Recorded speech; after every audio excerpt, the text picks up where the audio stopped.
bottom line with that is that the money that consumers have to spend is not material, or the increase in money they have to spend is not materializing. That's not going to go well or bode well for consumer spending, for floor covering spending.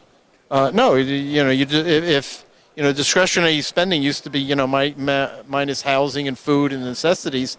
Well, that healthcare number is rising sharply. So your discretionary income, to upgrade your home is not going to be there. And that's one thing I'm saying with the percent of, the flooring industry is always dependent on new or turnover of homes. Within 6 months to a year, most people will buy an existing home, put some type of flooring in. So, if that's going to be, held back, it's going to hurt the flooring business. The point I've been trying to push in the flooring industry is you have 76 million homeowners that aren't moving.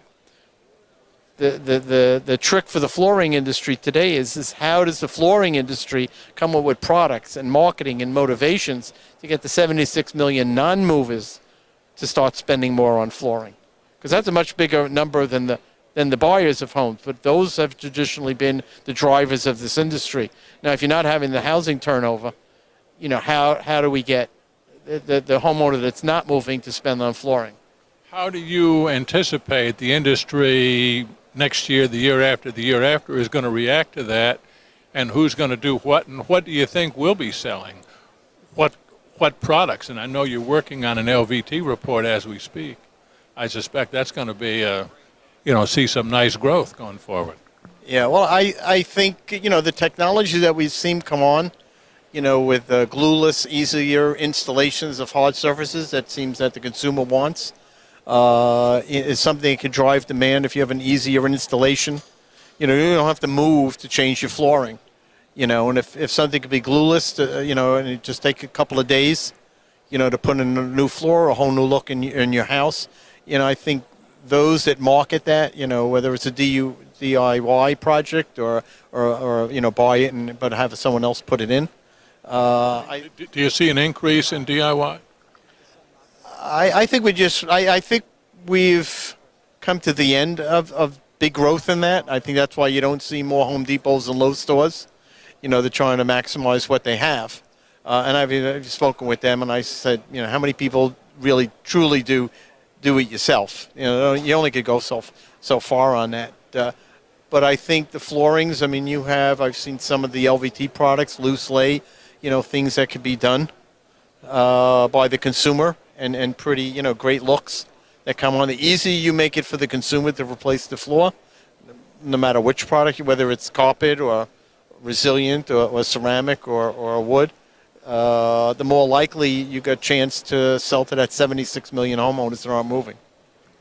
Tell us about the LVT report that you're working on that we'll probably see, in a month or so?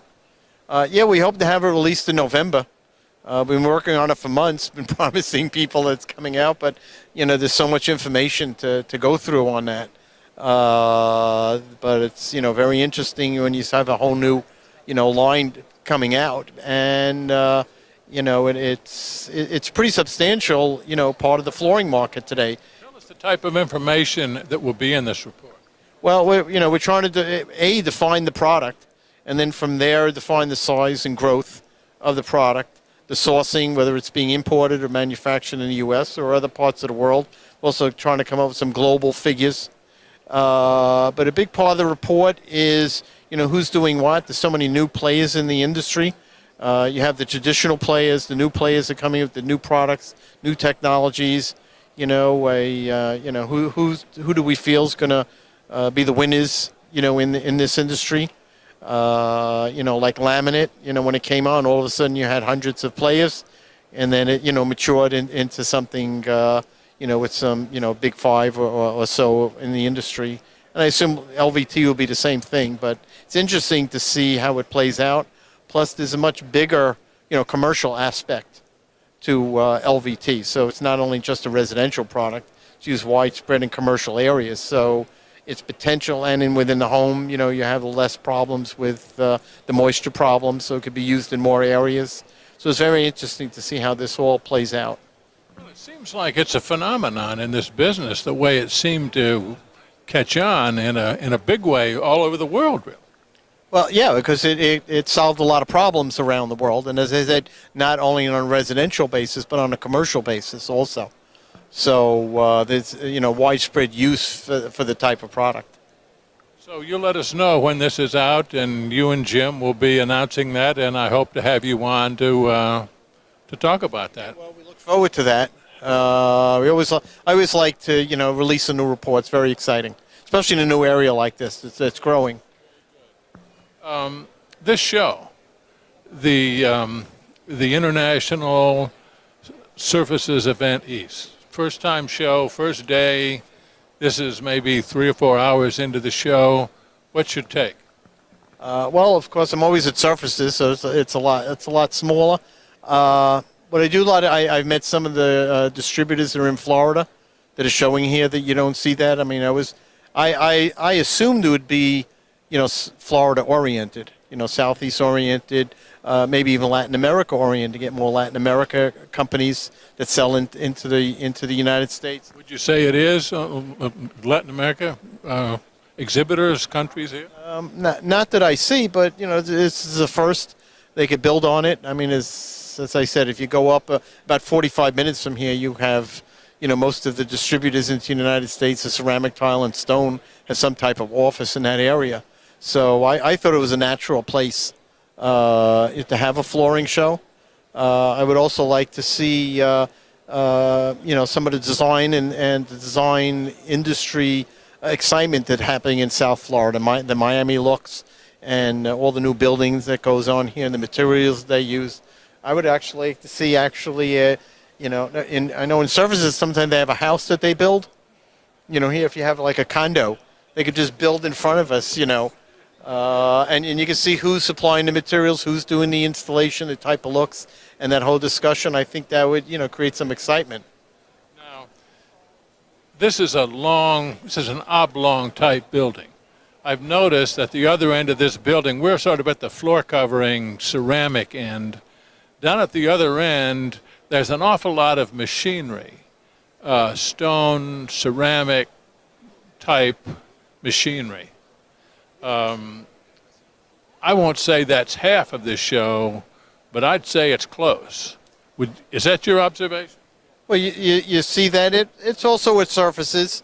It might show up more because maybe there's less of the flooring, the actual tile and stone exhibit is here. But this is an area that has a high usage of ceramic. The percentage. No, but this is an area that has a high percentage of stone and ceramic installations, South Florida. So, this is where it's used. So I wouldn't be surprised that you would have a bigger presence of installation materials, installation machinery here. Does that tell you something about the location of this show? Are they one of the big motivators why this show is here and why it's now? Well, I don't know about that. I think as the show grows, with the international part of it, of the title, I think you'd have more exhibit. As I said, I'd like to see the South American products here. Even the Mediterranean produces. Yeah. So you had someone from exhibitor from Turkey, from here. So that area of the world, because it is similar products that are used in this part of the United States. There's a big contingent of Chinese ceramic people as well. Yeah. Well, you would have them wherever. Yeah. Well, so again, the first day of the show, 3 or 4 hours in, however long it's been, how would you rate this on a 1 to 10 basis? Well, I've been to bigger shows. I mean, I hope they keep it, and I hope it grows. I hope it's something that this is the beginning of something that grows into something that becomes much bigger. So on a scale of 1 to 10, you're not trying to avoid my question. Well, I don't want a scale. We're at the beginning, and there's nothing wrong with being in the beginning. You got to begin somewhere. As long as you see how where you have to build on this, and then it will be success. I think it should be successful. I'll let you off the hook then, Stuart. Okay. Stuart, it's always great talking with you. And next time you go on this exotic trip, take me with you. Okay, anytime. We've been talking with Stuart Hirschhorn. He is the research director at Catalina Research. This is Talk Floor TV.